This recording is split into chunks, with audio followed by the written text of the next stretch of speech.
عارف ايه اسوأ حاجة في الشخصيات المؤذية؟ ان هما ما بيظهروش مؤذيين، بيظهروا منقذين حنينين فاهمينك، وبيفضلوا يقربوا منك لحد ما تبقى جزء من الدايرة بتاعتهم، وبعد كده بيفصلوك من نفسك واحدة واحدة. النهاردة بقى انا جاي عشان انقذك من كل ده. هقول لك العلامات اللي لو شفتها في اي حد اهرب فورا قبل ما تتعلق بيه وتدفع الثمن. خلينا الاول نقول ليه اكتشاف الشخص المؤذي اصعب مما تتخيل. في كتاب سيسيوباث نيكست دور الدكتورة مارتيا ستاوت بتقول ايه؟ اسوأ انواع الاذى بيجي من اشخاص كانوا المفروض يحافظوا عليه مش يدمروه، وان العقل البشري عنده غلطه نفسيه اسمها تحيز حسن النيه. يعني ايه الكلام ده؟ يعني لما حد بيعملنا حلو في الاول بنفترض انه شخص كويس حتى لو العلامات كانت موجوده فيه وبتصرخ له. علشان كده المؤذي دايما بيبدا باهتمام زايد، كلام لطيف، وعود كبيره، احساس انك مهم، وده كله ما بيكونش حب، دي بتكون عمليه صيد نفسي. وعمليه الصيد النفسي دي بتحصل لثلاث اسباب، خلينا نقولهم الاول قبل ما نخش في العلامات. اول حاجه فيهم ان المؤذي بيجيد التمثيل. في دراسه اتعملت في جامعه ستوني بروك بتقول ان الشخصيات السيكوباتيه عندها قدره اعلى في اداره الانطباع، يعني بيعرف يديك الصوره اللي انت عايز تشوفها مش الصوره الحقيقيه. تاني حاجه ان العقل مش بيشوف الشر بسرعه. علم النفس التطوري بيقول ان دماغ الانسان متبرمجه على انها تفترض الخير كخيار افتراضي، وده ليه؟ لان المجتمع القديم كان قائم على التعاون، والعقل لسه شغال على الاصدار القديم. تالت واهم حاجه الجوع العاطفي. لما بتكون محتاج احتواء او اهتمام بيكون عندك قابليه تصدق اي حد يقدم لك ده حتى لو مزيف. وده اول درس، المؤذي مش بيتعرف من سلوكه، المؤذي بيتعرف من تاثيره عليه. تعالى بقى واحده واحده معايا وركز علشان نخش على العلامات.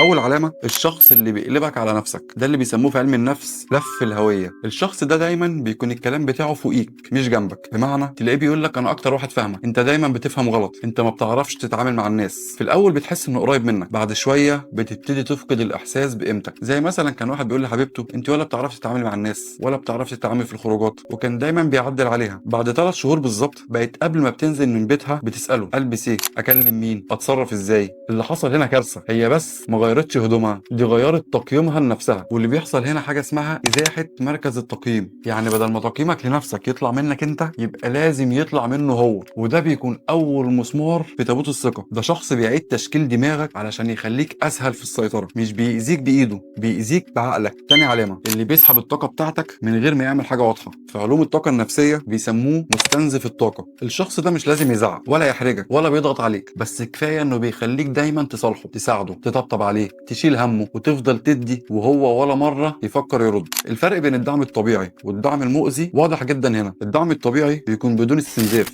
بيقويك ويخليك افضل، انما الدعم المؤذي بيحتاجك اكتر من احتياجه لنفسه، بيتغذى عليك، بيخليك مصدر طاقته وانت بتستهلك، وبتفضل تدي من غير مقابل. تشوفه طاقتك تهبط، تكلمه دماغك تتقل، تفكر فيه صدرك يضيق. الجسم بيسبق العقل، يعني طاقه الشخص المؤذي جسمك بيترجمها دايما قبل عقلك. ثالث علامه الشخص المؤذي بيحب حاجه اسمها السيطره الضبابيه. دايما بيقول لك جمل ما بتعرفش ترد عليها غير بس انك تتبرمج على الخوف، فبينتهي بيك الحال لانك تعمل اللي هو عايزه من غير ما يطلب. ما بيقولكش انا زعلان، بيقول لك ماشي براحتك. ما بيقولكش انا متضايق انك خرجت، بيقول لك ماشي انزل وروح اتبسط. يبص لك بصه كده انت مش فاهمها. جامعه ستانفورد نشرت بحث سنه 2018 ان الغموض العاطفي بيخلي الدماغ بتدخل حاله اسمها تهديد غير محسوم، وده بيخلي الشخص يفضل يرضي اللي قدامه علشان بس يتجنب التكشيره بتاعته ويحس بالامان. رابع علامه ودي مهمه جدا وبتحصل كتير قوي، اللي بيسحبك بسرعه وبيسيطر عليك اسرع. يعني ايه؟ لو حد دخل حياتك فجاه، اهتمام زايد، كلام كبير، بيقرب من غير مبرر، يقعد يخطط لبكره وبعده بوعود ضخمه،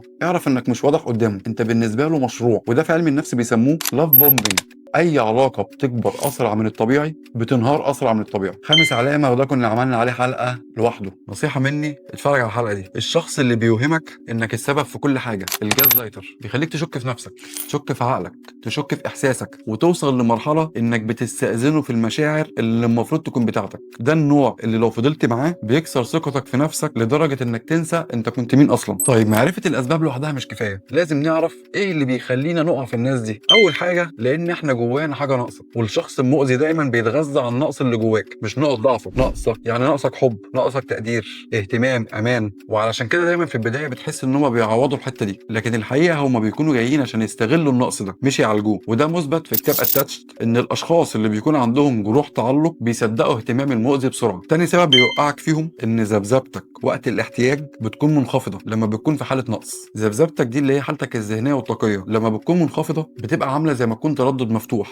وبيبقى سهل جدا ان اي حد يقدر يخش يسيطر عليك منها، فبتجيب لك الشخصيات الاقوى منك مش الانضف منك. تالت سبب، المؤذي بيعكس جزء منك. احنا بننجذب للشخص اللي بيعكس الجزء اللي احنا خايفين نواجهه. لو عندك خوف من الهجر بتنجذب لحد بيأكد خوفك، لو عندك خوف من عدم القيمه بتنجذب لحد بيخليك تبذل فوق طاقتك عشان تحس بقيمتك. تعالى بقى اقول لك ازاي تحصن نفسك من الشخصيات المؤذيه دي. اول حاجه، اسمع جسمك قبل دماغك. لو بتنهك، لو بتكتم، بتحس انك مش مرتاح، امشي. تاني حاجه واهم حاجه واللي اي حد بيتغافل عنها تحت كلمه الحب، اسال نفسك الشخص اللي معاك ده بيدي ولا بياخد بس؟ لو الاجابه التانيه اقطع معاه فورا. تالت طريقه، اعرف ان اللي بيبتدي بسرعه بينتهي بسرعه، لان اللي بيحبك بيبتدي يقرب واحده واحده. رابع حاجه، ما تحاولش او ما تعالجش حد بيستخدم جرحك ضدك، لان مفيش حد هيتغير، واللي فاهم ضعفك لازم يحميه مش يلعب بيه. خامس طريقه، ارفع ذبذبتك. لما تكون ذبذبتك عاليه المؤذي مستحيل يقدر يخترقك. الخمس طرق دول كل طريقه فيهم عايزه لها حلقه لوحدها، بس علشان ما نعملش لكل واحده حلقه ويكون مفهومين، اكتب لي اكتر طريقه فيهم مش مفهومه ومحتاج عليها حلقه كامله وانا هعملها لك. في الاخر المؤذي مش بيظهر مؤذي، بيظهر دايما انه شخص عايز يساعدك، بس انت مش محتاج حد ينقذك، انت محتاج تركز في العلامات دي قبل ما تدفع الثمن. انا تيتو، ودي كانت رحله وعي.